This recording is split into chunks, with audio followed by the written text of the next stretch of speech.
చెల్లెలు TV off చేయమని చెప్పింది మమ్మీ. అందుకని పిన్ని చెల్లిని కొట్టబోయింది. అందుకే ఆపాను. ఎవరు హారిక ఈ పిల్లలు? కోర్టులో దొంగ సాక్ష్యం చెప్పినట్టు చెప్తున్నారు. పిల్లల్లా లేరు, పెద్ద దొంగల్లా ఉన్నారు.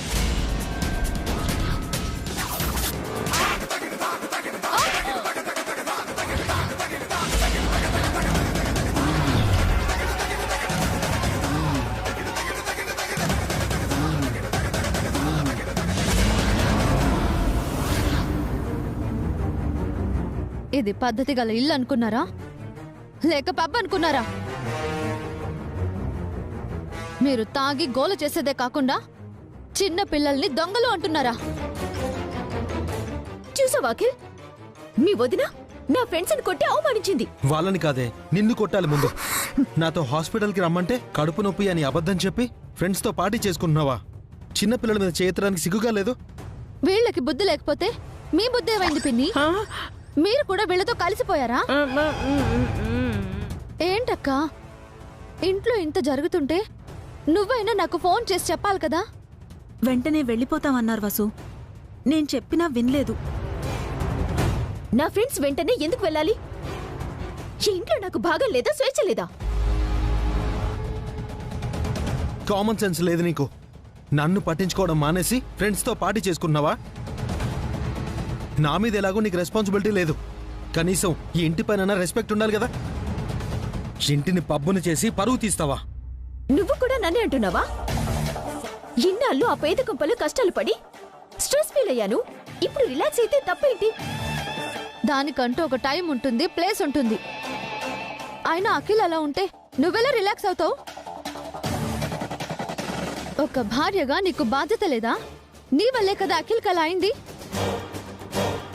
ఇష్టపడి ప్రేమించి పెళ్లి చేసుకున్నావు, దీనికోసమేనా?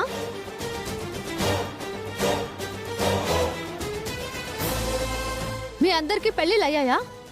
మీరు కూడా హారిక లాగే హస్బెండ్స్ ని వదిలేసి వచ్చారా? పట్టపగలు తాగి తందనాలాడుతున్నారు. ఆడపిల్లలేనా?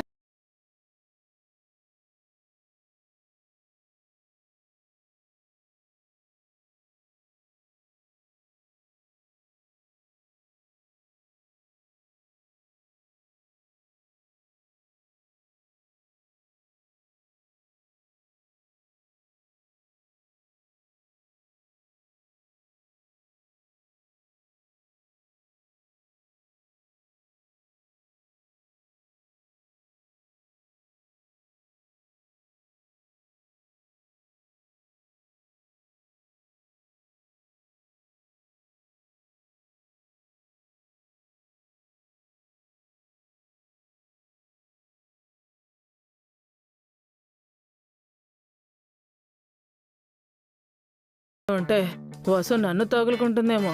జారుకోవడం బెటర్.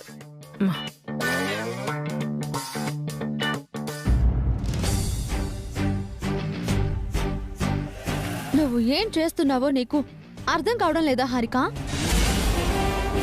పదే పదే కొట్టి చెప్పడానికి నువ్వు చిన్నపిల్లవి కాదు. అర్థం చేసుకుంటావని చూస్తుంటే హద్దులు దాటి ప్రవర్తిస్తున్నావు. నీకెలా చెప్తే అర్థమవుతుంది? నువ్వే నాకు నీతులు చెప్పనక్కర్లేదు. నువ్వు నాకు అక్కవి మాత్రమే, అత్తవి కాదు.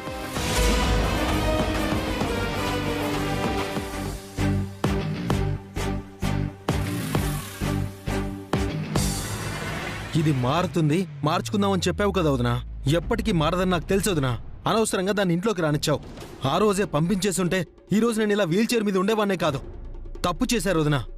ఇప్పటికైనా దాన్ని పంపించేయండి. ఆవేశపడకు అఖిల్, ప్రశాంతంగా ఉండు. హారిక సంగతి నేను చూసుకుంటాను. రోజు ఇలా జరుగుతుంటే ఆవేశపడకుండా ఎలా ఉంటాను వదినా? ప్రశాంతంగా ఎలా ఉంటాను? ఉండాలి అఖిల్, అప్పుడే నువ్వు త్వరగా నడుస్తావు.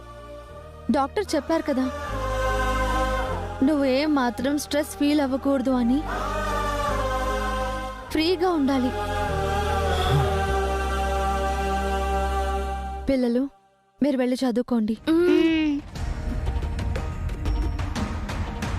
హారిక ఎందుకు ఇలా ప్రవర్తిస్తోంది? ఎంత ఆస్తి వస్తే మాత్రం ఇంతగా మారిపోవాలా? ఆయనతో ఒకసారి మాట్లాడాలి.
ఏంటండి ఇంత ఆనందంగా ఉన్నారు? చెప్పలేనంత సంతోషంగా ఉంది వసు గారు. ఫస్ట్ మీతోనే షేర్ చేసుకోవాలి అనిపించింది. ఐఎమ్ సారీ, సడన్గా మిమ్మల్ని హక్ చేసుకుని. ఆ, ఎందుకు ఇంత సంతోషం? మన మొత్తం ప్రాపర్టీస్ అన్ని తిరిగి వచ్చేసాయండి.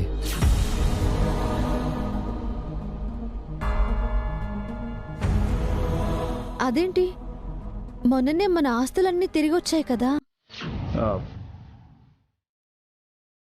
సారీ, మీ దగ్గర ఒక విషయం దాచాను. ఏంటండి?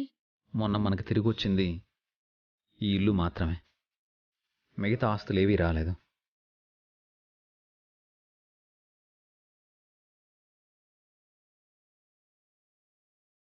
భాస్కర్ అన్నయ్య మీద, అఖిల్ మీద ఎమ్మెల్యే మనుషులు పెట్టిన కేసు కూడా అప్పటికి సాల్వ్ అవ్వలేదు. అందువల్ల మన ఆస్తులన్నీ కోర్టు పరిధిలోనే ఉండిపోయాయి. నాకు ఆ విషయం లేటుగా తెలిసింది. మన లాయర్ గారిని అడిగితే కేసు సాల్వ్ అయినప్పుడు, కేసు పెట్టిన వాళ్ళు కేసు వాపస్ తీసుకున్నప్పుడు మన ఆస్తులు రిలీజ్ అవుతాయని చెప్పారు. మరి ఇప్పుడేం జరిగిందండి? కేసు సాల్వ్ అయిందండి. అన్నయ్య అఖిల్ మీద పెట్టిన కేసు దొంగ కేసు అని తేలింది. కోర్టు కేసును కొట్టేసి మన ఆస్తులను రిలీజ్ చేసింది. అందుకే ఈ ఆనందం, సంతోషం. వసు గారు, కానీ ఈ వారం రోజులు నేను చాలా టార్చర్ అనుభవించానండి. అసలు నిజం చెప్పలేక, ఆస్తులు వెనక్కి తెచ్చుకోలేక నరకం చూశాను.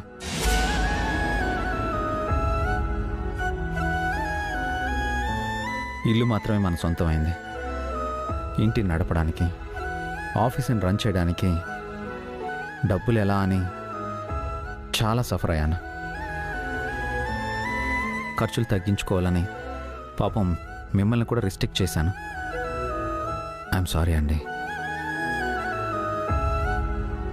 మీరు అలా ప్రవర్తించింది నాకు అప్పుడే అనుమానం వచ్చింది.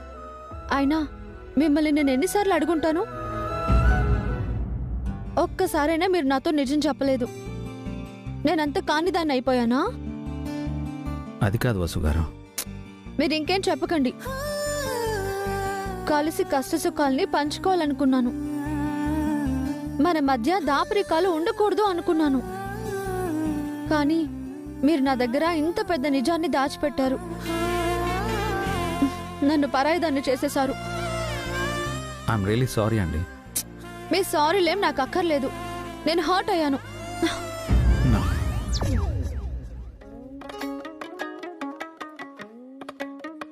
సరే వసు గారు, మీ కోపం తగ్గి మీరు నవ్వడానికి ఏం చేయాలో చెప్పండి. మీరేం చేసినా నా కోపం తగ్గదు. మీరు నాతో మాట్లాడకండి, వెళ్ళిపోండి. ఎక్కడికి వెళ్ళిపోమంటారు? మీ ఇష్టం వచ్చిన చోటికి వెళ్ళండి. వేరే ఆప్షన్ ఉంటే చెప్పండి. మీకోసం ఏమైనా చేస్తాను. పోనీ డాన్స్ చేయమంటారా? పోనీ డైలాగ్ చెప్పమంటారా? ఏదైనా యాక్ట్ చేయమంటారా? మీరేం చెప్తే అది చేస్తానండి. పోనీ పాట పాడమంటారా? నా వాయిస్ అంత బాగోదండి. వినడానికి మీకు ఓకే అయితే నాకు నో ప్రాబ్లం.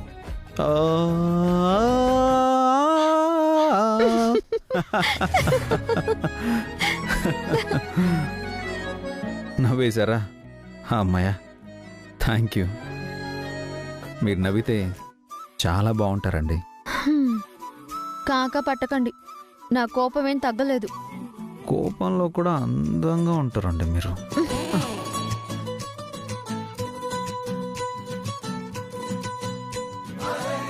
మీరు మౌనంగా ఉంటే మరీ మరీ బాగుంటారు. ఎందుకు ఇన్ని అబద్ధాలు చెప్తున్నారు? అరే, నేను అన్నది నిజమే కదా. బాగా మాటలు నేర్చుకున్నారు. ఇంకెప్పుడు నా దగ్గర ఏది దాచిపెట్టనని నాకు ప్రామిస్ చేయండి. మిమ్మల్ని బాధ పెట్టేది ఏది నేను దాచిపెట్టను. ప్రామిస్. మీరు బాధపడడం కూడా నా దగ్గర దాచిపెట్టనని ప్రామిస్ చేయండి. మగవాళ్ళకి బరువు బాధ్యతలు తప్పవు వసుగారు. అన్నీ ఆడవాళ్ళతో పంచుకోలేరు.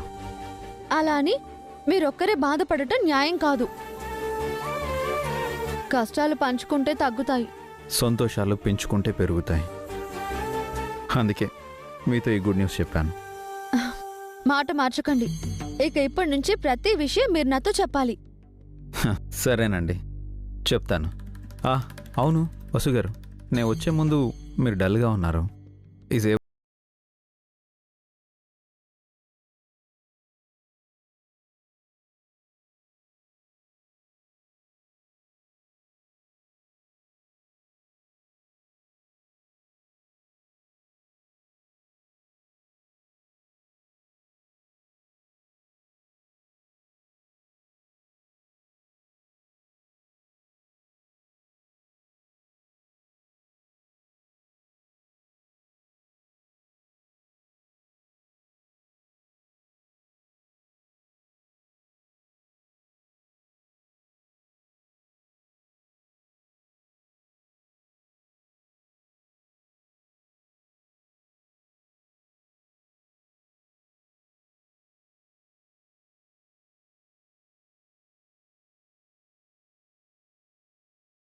చెప్పకూడదా?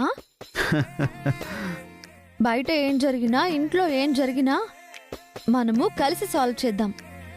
అలాగే వసు మేడం గారు.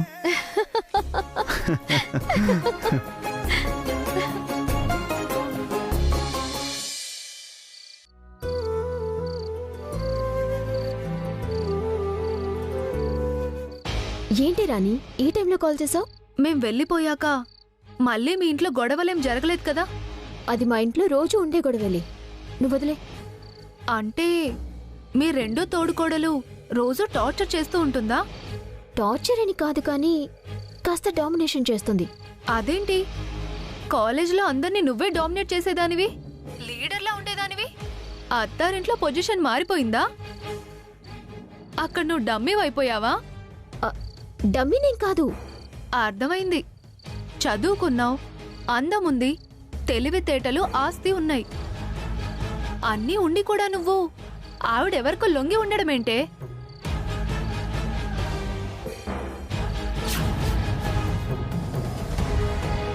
ఇలాగే ఉన్నట్లయితే ఆ ఇంట్లో నువ్వు జీరో అవుతావు.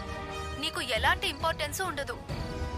ఇంకోసారి నువ్వు మమ్మల్ని మీ ఇంటికి పిలవడం కాదు, మా ఇంటికి కూడా నువ్వు రాలేవు. నువ్వు ఆ ఇంట్లోనే బానిసలా ఉండాలి.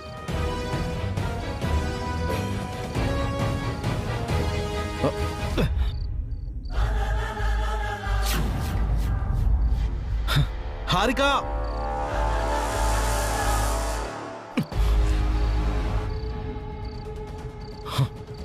అయినా నీ హస్బెండ్ గురించి ఆవిడకెందుకు? నీ మీద లేనిపోనివన్నీ చెప్పి మీ ఇద్దరిని దూరం చేయాలని చూస్తుందేమో. కాస్త జాగ్రత్తగా ఉండు. హారిక,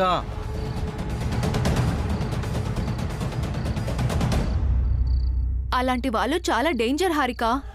నువ్వు ఇన్నోసెంట్గా ఉంటే మునిగిపోతావు. ఆ తర్వాత నీ ఇష్టం.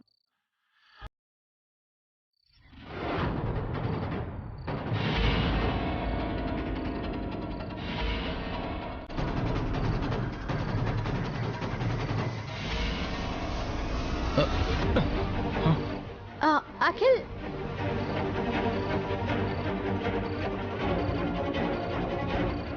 అఖిల్ వాటర్ కావాలా?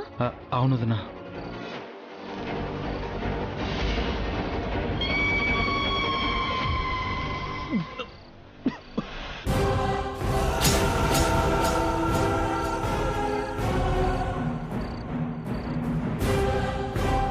నేను తర్వాత కాల్ చేస్తాను. ఏం చేస్తున్నావక్క? నువ్వేం చేస్తున్నావు హారిక? అఖిల్ విషయంలో నిర్లక్ష్యంగా ఉండొద్దు అని నీకెన్నిసార్లు చెప్పాను? నా హస్బెండ్ నా ఇష్టం, నాకు చెప్పడానికి నువ్వెవరు?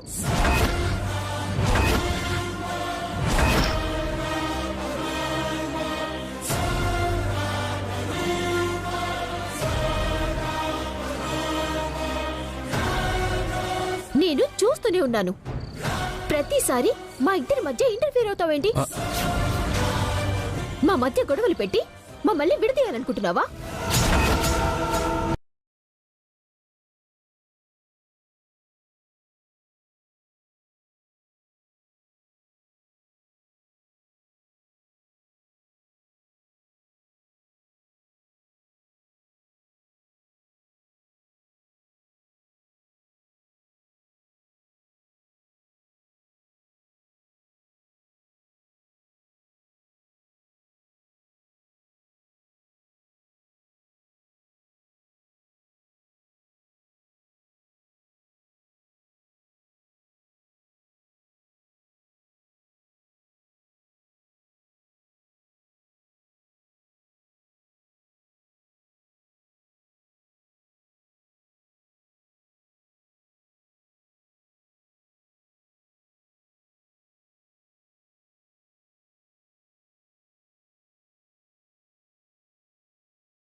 భార్యాభర్తలు వాళ్ళ మధ్య 100 ఉంటాయి.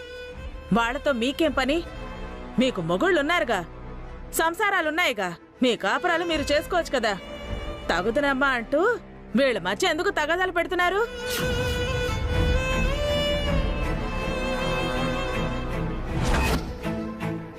ఇది నన్ను సరిగా చూసుకోవట్లేదు, అందుకే వదిన నన్ను చూసుకుంటున్నారు. నేను మరీ అంత సెల్ఫిష్ కాదు అఖిల్. నేను చూసుకోకపోతే ఒక కేర్ టేకర్ ని తీసుకొస్తాను. 24/7 నీ పక్కనే ఉంచుతాను, అంతే తప్ప మీ బొదిరిళ్ళు నీ దగ్గరికి రావటానికి నేను ఒప్పుకోను. వాళ్ళెవరు నీకు సేవలు చేయటానికి? వాళ్ళేమైనా నిన్ను కన్నారా, కట్టుకున్నారా?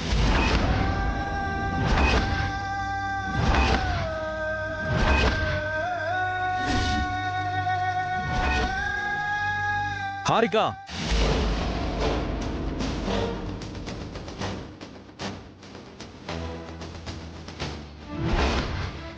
just stop it.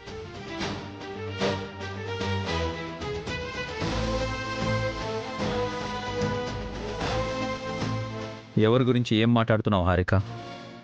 అసలు సెన్స్ ఉండే మాట్లాడుతున్నావా? అఖిల్కి యాక్సిడెంట్ అయిందే నీ వల్ల. ఆ కన్సర్న్ కూడా లేకుండా వాడిని నిర్లక్ష్యం చేస్తున్నావు. నువ్వెలాగో వాడిని పట్టించుకోవడం లేదు. మిగతా వాళ్ళు పట్టించుకుంటుంటే నీకు బాధగా ఉందా? అవును బావగారు, నా హస్బెండ్ బాధ్యత నాది. నా వల్లే అఖిల్కి యాక్సిడెంట్ అయినా అవ్వకపోయినా నేనే అఖిల్ని చూసుకోవాలి. 1కి 2 సార్లు అఖిల్కి అన్నం తినిపించి వాటర్ తాగించి అక్కడికంతా మీరే చేసినట్టు మాట్లాడుతున్నారు.